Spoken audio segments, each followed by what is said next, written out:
Poin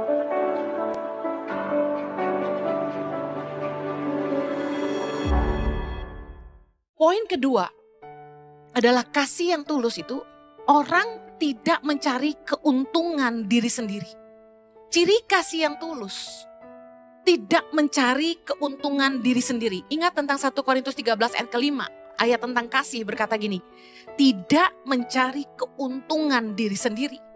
Nah, dalam komunitas, orang yang mencari keuntungan diri sendiri akan menjadi parasit atau benalu.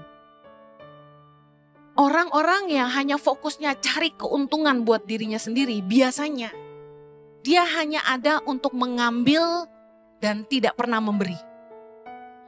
Contoh, ada orang-orang yang kalau ada pesta makan-makan atau diajak makan-makan, itu biasanya gak pernah bawa apa-apa, tapi pulang selalu bungkus.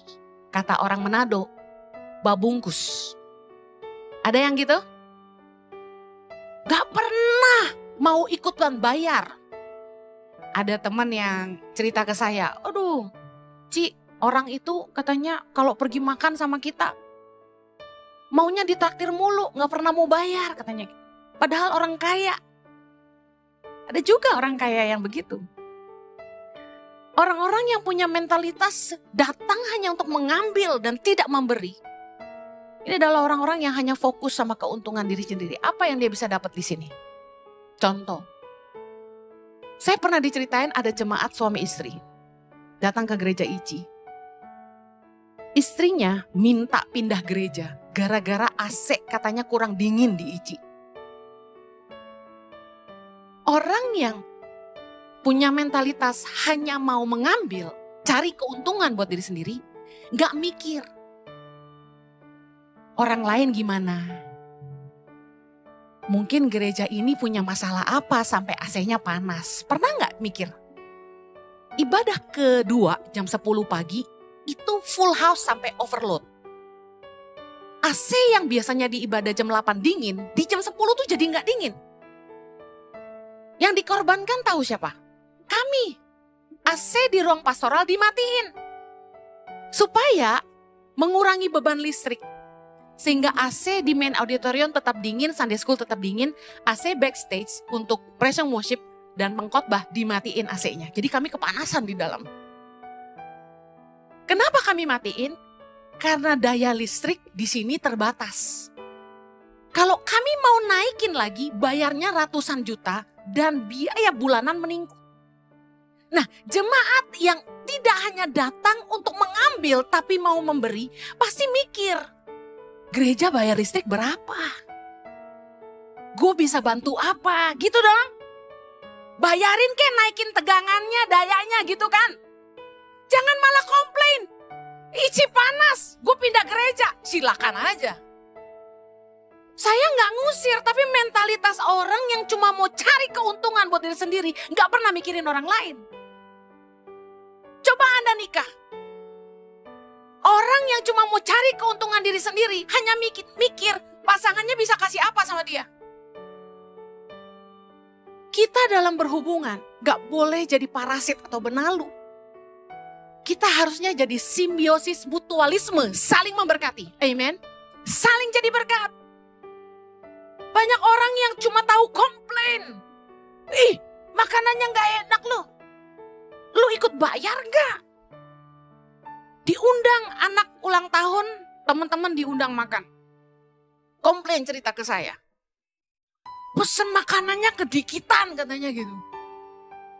Kita makan satu meja kurang. Menurut saya kemungkinan begini. Kalian yang makannya banyak. Atau tuh restoran mahal. Jadi waktu saya ngobrol sama teman yang ngundang, dia bilang gini, Ci, itu ya teman-teman ya. Bilang gini ke saya, ini meja kurang nih, kebanyakan orang yang duduk di sini. Buka dong meja satu lagi. Lu bayangin Ci, satu meja 2,5 juta dia bilang. Dia bawa kado apa emangnya? Cuma ngasih jam dinding lu minta meja. Satu meja 2,5 juta. Dia bilang ya ampun gitu kan. Jadi kadang-kadang kita itu terlalu selfish. Dalam berhubungan, dalam komunitas, kita nggak boleh cuma mikirin kepentingan kita sendiri, keuntungan kita sendiri, kita mesti mikirin orang lain gitu.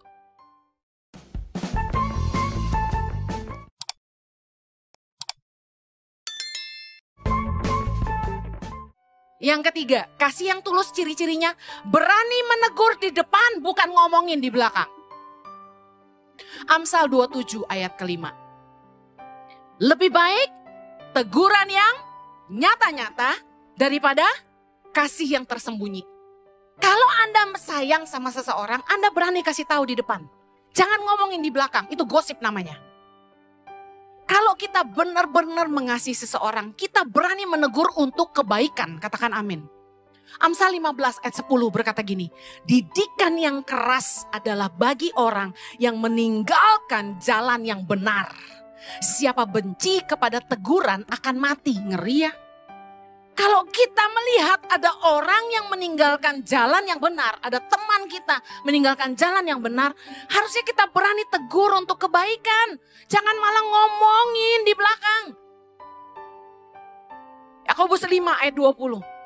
Ketahuilah bahwa barang siapa membuat orang berdosa berbalik dari jalannya yang sesat, ia akan menyelamatkan jiwa orang itu dari maut dan menutupi banyak dosa. Yang banyak dosanya angkat tangan. Wih, sama.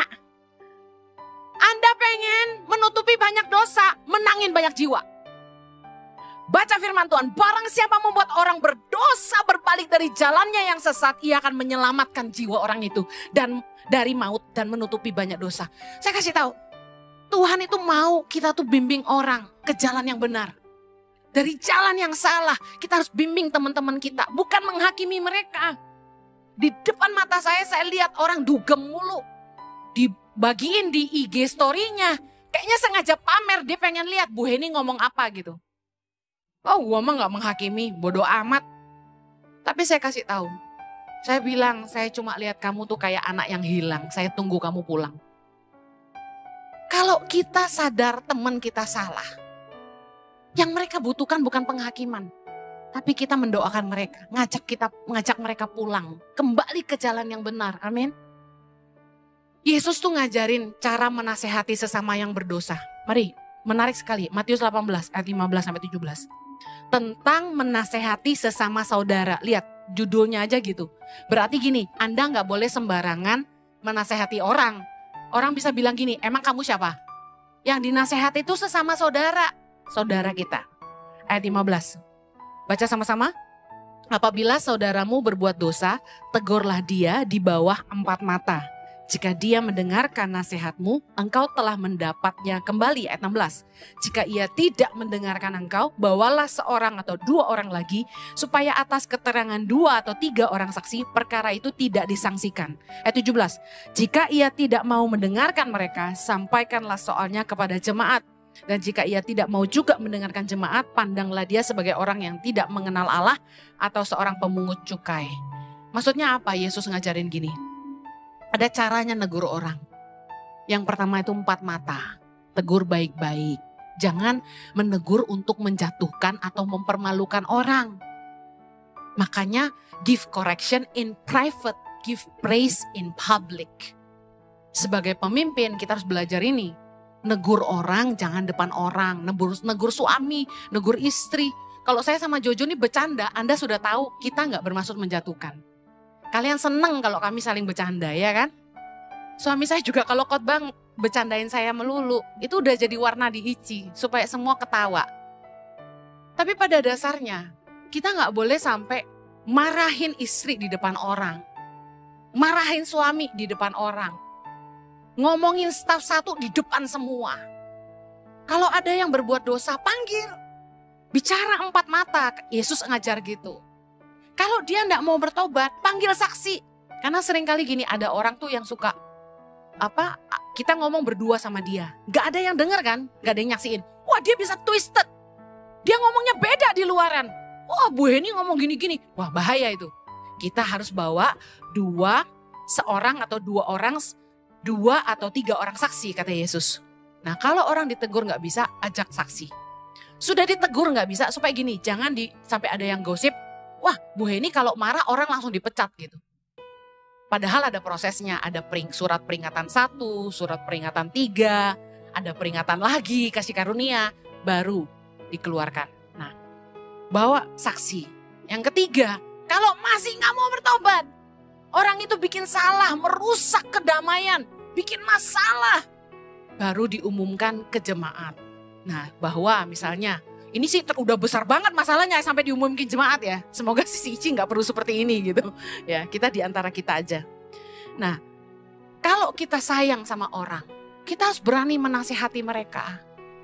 Saya heran kalau berteman gitu ya, ditraktir, senang, dibeliin barang mau, tapi giliran temennya salah, nggak mau dinasehatin, gimana sih? Gitu loh. Harusnya kan kalau kita berteman jangan cuma mau enaknya gitu. Nggak enak kan, negur orang tuh nggak enak, negur tuh nggak enak. Resiko, hubungan bisa rusak. Tapi kalau kamu sayang, kamu berani tegur orang itu. Tegur untuk kebaikan. Kita menyelamatkan nyawanya dari maut. Amen.